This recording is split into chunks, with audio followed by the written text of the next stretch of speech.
Хизээч оройтхгүй. Мөрөөдлөө биелүүлэх шидэд түлхүүр. Энэ ном таны амьдралд шинэ эхлэлийг авчирна. Санхүүгийн эрхчлөө, аз жаргал, амжилтад хүрэх эд шидийн түлхүүр таны гарт байна. Энэ ном танд мөрөөдлөө биелүүлэх түлхүүр болно. Өөрийн амьдралыг өөрчлөх цаг одоо л байна. За, хизээч оройтхгүй номын талаар ярилцъя. За энэ ном болвол 10 бүлэгтэй. Бүлэг болгон дээр мөрөөдлийг биелүүлэх нэг шидэт түлхүүрийг ярьсан байж байгаа. За өнөөдөр болвол нэгдүгээр бүлэг боёо хамгийн анхных нь гардаж авах ёстой. Мөрөөдлөө биелүүлэх шидэт түлхүүр. Боломжийн шүүрэх боёо боломжийн шидэт түлхүүр. Хүний амьдралд хамгийн том харамсал болвол алдсан боломж байдаг юм байна. Боломжоо алдсантай хүн хамгийн их харамсдаг юм байна. Бид нар өнөөдөр үнэнхээр чин сэтгэлээс амьдарч чадчихна уу? Өнөөдрийн бид нарын энэ амьдарч байгаа амьдрал хожмын нэг өдөр амьдралын төгсгөлд харамсал болж үлдэх юм биш. За ингэж өөрөөсөө асуусаа байна уу? Тэгвэл Австрийн сувлагч Боргоны авар бас Японы хөнгөвчлөх эмчилгээний эмч уус сунаар судалгаа хийсэн байгаа юм. Амьдралынхаа сүүлчийн мөчөд байж байгаа 1000 гаруй хүний үгийг сонсоод ном бичсэн. Хүмүүс амьдралынхаа төгсгөлд нэр хөндөө боддоггүй юм байна. Дүр эсгдэггүй юм байна. Худал хормог зан гаргадаггүй юм байна. За энэ үед энэ хүмүүсийн хэлсэн ярьсан зүйл болвол чин сэтгэлийн үнэн байдаг. Ингээд энэ эрдэмтэн судлаачдын жагсааж гаргаж ирсэн энэ харамслууд дотроос хижиж оройтхгүй мөрөөдөл биелүүлэх шидэт түлхүүрийн нэгдүгээр бүлэг дээр хамгийн чухал гэж үзсэн 10 зүйлийг сонгож оруулсан байна. За энэ 10 зүйл нь юу гэх юм бол нэгдүгээрт нь сэтгэлдээ дарсан хайр, хоёрдугаар нь илэрхийлж амжаагүй сэтгэл, гуравдугаар нь хайрлж чадаагүй гэр бүл, дөрөвдүгээр нь өөртөө босгосон хориг, тавдугаар нь алхаагүй зам, 6 дугаар нь бушлагдсан авьяас, 7 дугаар нь хойш тавьсан мөрөөдлүүд, 8 дугаар нь дутуугийн мэдрэмж, 9 дугаар нь өөрийгөө гэсэн амьдрал, 10 дугаар нь хоосон онжилууд гэсэн ийм 10 том харамсал байдаг юм байна гэдэг. Ойлгосон? Хэрвээ энэ 10 том харамсал үнэ насан туршийн хамгийн том харамсал болдог гэдгийг өнөөдөр ойлгож чадах юм бол бид нар энэ харамсалд хүрэхгүй гэсэн. Тэгэхээр өнөөдөр энэ 10 харамсал дотроос хамгийн чухал гэж үздсэн 3 харамслын талаар ярив. За бусад харамслуудын та бүгд энэ номыг авч уншаад дэлгэрүүлээд үзээрэй. За тэгвэл эхнийх нь харамсал. За энэ болвол дуугүй өнгөрснөөс зүрхэнд үлдсэн хоосон орон зай. Өөрөөр хэлэх юм бол хэлж чадаагүйгийн харамсал гэсэн үг. Та бүгдэд хэлж амжаагүй байдгүй. За энэ асуулт олон хүний зүрхийг өмжилүүлдэг. Хамгийн сонирхолтой нь бүтлгүй хайраасаа илүү хэлж чадаагүй мэдрэмж хүний зүрхийг удаан шаналгадаг гэж байна. Хайр сэтгэлээ илэрхийлээд тэгээ бүтлгүүтсэн тохиолдол амьдралаар маш ол. Гэтэл тэрний төлөө хүн ерөөсөө харамсдаг. Харин хэлж чадаагүйдаа хайртай дуртай явснаа илэрхийлэггүйдээ хүн хамгийн их бүр насан турш төгсгөлийн өдөр хүртэл харамсдаг жаа.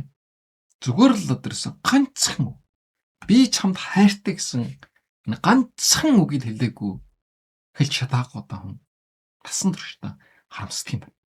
Хэрвээ тэр үед хэлж чадсан бол магадгүй огт өөр ирээдүйтэй байсан байх.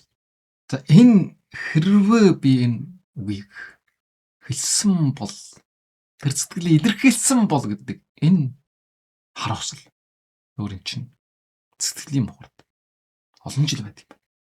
За бас хамгийн сонирхолтой нь зөвхөн хайр сэтгэлийн илэрхийлэл биш. Тэгээ хаад бас хоёр үг байж байгаа.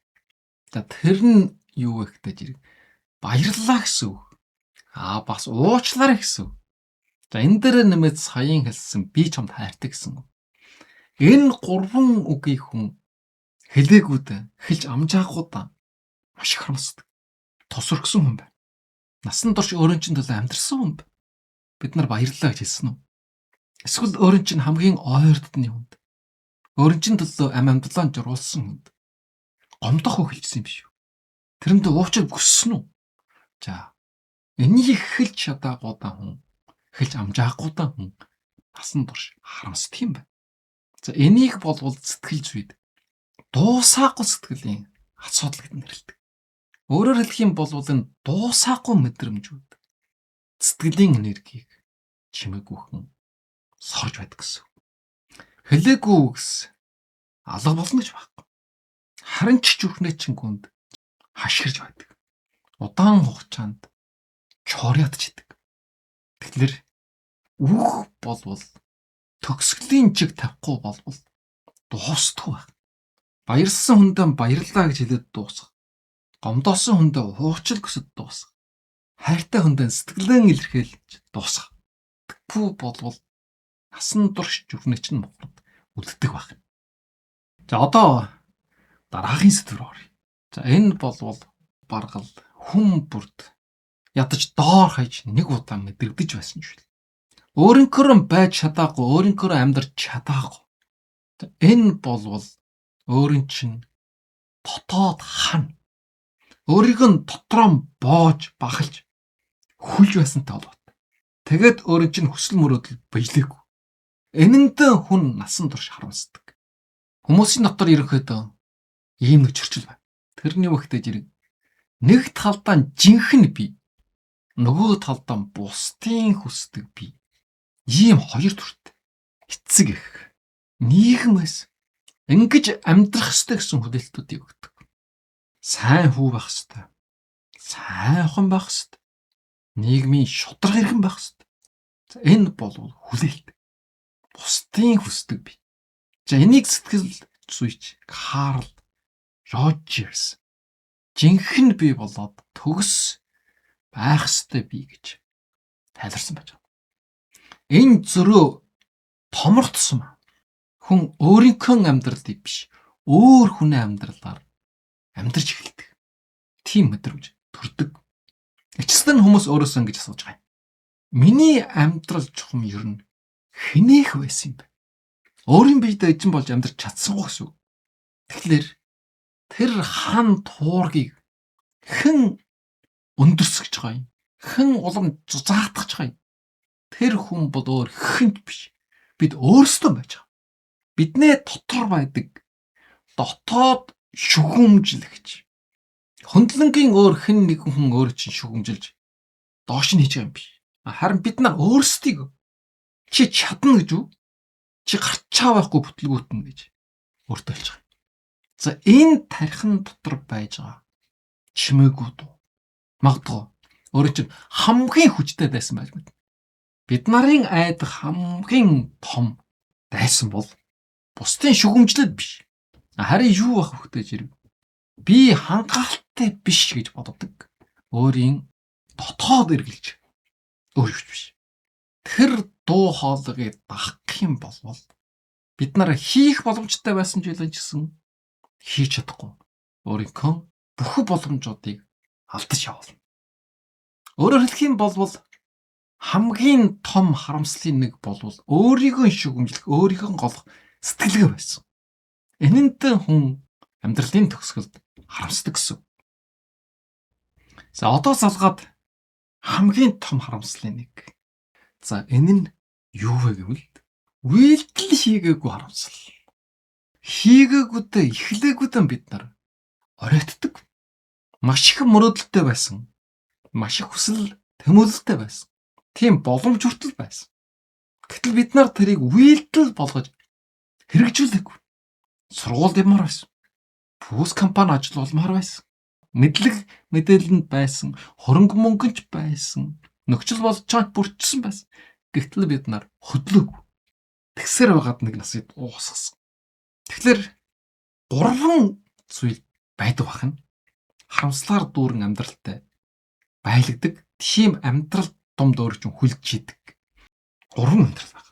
За энэнийх нь нэгдүгээр нь бол төгс мөчийг хүлээдэг. Бүхэн нөхцлүүдийг бүрэлдүүлж эхлэнэ гэж боддог. Гэтэл төгс мөч хижээч ирдэггүй. Ирхэж ёс байхгүй. Тэгээ хоёрдугаар нь бол оройтсон гэж боддог. Би багдаан сурахгүй. Залуудаа хажимшээгүй. Нийгэм дээр гарчаа сургууль дээр байхад гэж ярьдаг. Дунд насанд очиад залуудаан гэж ярьдаг. Насахаад ихтэй зэрэг би идэр наснаа гэж ярьдаг. Ийм байдлаар байнга бүх зүйл дээр өөрийгөө оройтсон гэж хэлдэг. Энэ бол өөрийн чинь бүх үйлдэлийг хааж идэг. 3 дугаар нь устай зэрэг хижиж эхлүүлдэггүй. Эхнээ нэг алхмыг алхах зориг байдаг. Хул орох гэж хүүхэд бол зоригтой байдаг. Хичнээн удаа бүдэрж унжсэн гэсэн босоо алхдаг. Гэтэл хүн хулд орсныхон дараа дахиж бүдрий гэж боддог. Ийм сул талтай. Энийг нь давж чадахгүй ерөөсөө юу ч ихлүүлдэг. За ийм 3 амьдралаар дийлэн хүмүүс амьдарч ирсэн. За ийм байдлаар бид нар өөрийнхөө дотор байсан агуу мөрөөдлийг яас чадваруудыг хижээт цэцгэлүүлдэг, ургуулдаг, устгаж алга болгодог. За бас нэг маш хүнд тоо байна. За энэ нь юу вэ гэдэг тэг гэсэн тоо. 0.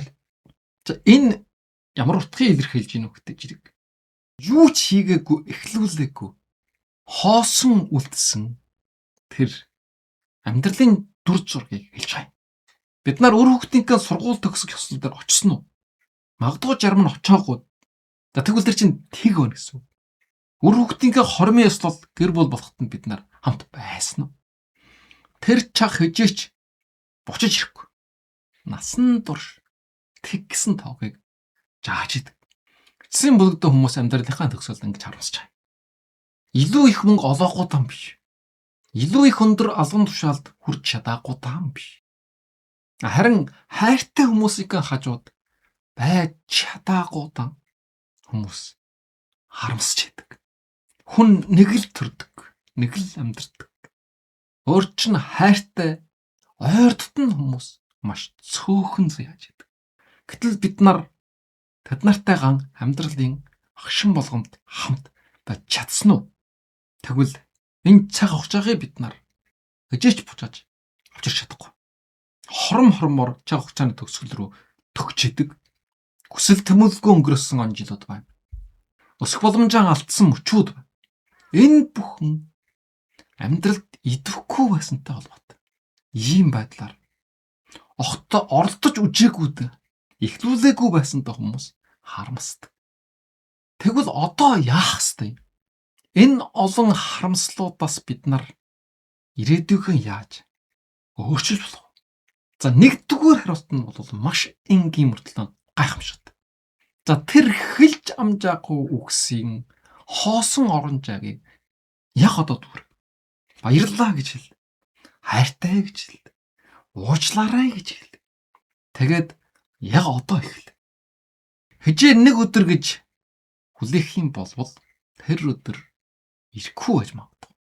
Өөрийн барьсан тэр хэрмийг, тэр ханыг өөрийн гараараа түлхт нурах хэрэгтэй. Гаднаас ирдэг дуу, чимээ шууганыг чатхын дотор дар сонсохгүй бай. Харин тэрний оронд өөрийнхөө зүрхний гүнд байж байгаа тэр сулхан дуугийг сонс. Тэр л өөрийн чинь жинхэнэ амьдралын дуу хоолой. Би үнэндээ ингэмээр байсан. Тэгмээр байсан. За энэ дуу хоолой л өөрийн чинь амьдралыг жинхнээс чиглүүлж өгнө. Бас хамгийн чухал нэг зүйл. Тэр нь юу гэхтэй зэрэг үйлдэл хийгээгүй харамслыг даван туулах арга. Сая ярьсан үйлдээгүүд, хөдлөөгүүд хүн хамгийн их харамсдаг гэж. Тэгвэл тэр яа даван туулах? Ямар ч төгс төлөвлөгөө хэрэг байхгүй. Зүгээр л ихний алхмыг алхах. Заавал зөв хөлөөрөмш, буруу хөлөөрөмч болтугай алхах. Тэр алхмал жижиг байсан ч, төгс биш байсан ч хамаа байхгүй. Алхах ёстой. Алхаж эхлэх хэрэгтэй. Зөвхөн өөр чи юу хэрэгтэй? Төлөвлөгөө биш. Бүх нөхцөл бүрэлдэх биш. Зориг хэрэгтэй. зөвхөн алхах зориг л хэрэгтэй. За тэгвэл төгсгөлд нь та бүгдд нэг асуулт. Өөрийн чинь зүрхнээ гүнд ямар мөрөөдөл чимээгүйхэн амьдарч ирсэн бэ? Тэр дуу хоолойг сонсож эхэлв. Тэгэд өнөөдөр тэр мөрөөдлийнхөө төлөө жижигхэн ч гэсэн анхны алхамыг хийж үж. Яагаад үхтэй жирэг харамсахгүй амьдрал яг тэр эхний алхамгаас эхэлдэг юм байна. За тэгвэл өнөөдөр хизээч оройтхгүй мөрөөдөл биелүүлэх шидэт түлхүүр номын 1-р бүлэг буюу боломжийн шүүр шидэт түлхүүрийн талаар ярьлаа. Энд болвол хүн амьдралынхаа төгсгөлд 10 зүйлд харамсдаг юм байна. Тэгвэл энэ 10 зүйлд харамсахгүйн төлөө яаж амьдрах вэ? Энэ 10 зүйл дотроос 3 зүйлийн өнөдөр дэлгэрүүлж ярьсан. Бусад зүйлүүдийн та бүгд энэ номон дээрээс дэлгэрүүлээд уншаарай. За мөн эндээс гарах бас 5 арга байж байгаа. Алдсан боломжоо буцааж авах 5 алхам гэдэг. 1-дүгээрд нь өөрийгөө шүмжлэх юм байна. 2-дугаард нь айцсан төврөд урагшлах. Тэгээд төгсмөт чи хүлээж болохгүй. Тэгээд жинхэнэ хүсэлд үнэнч байж.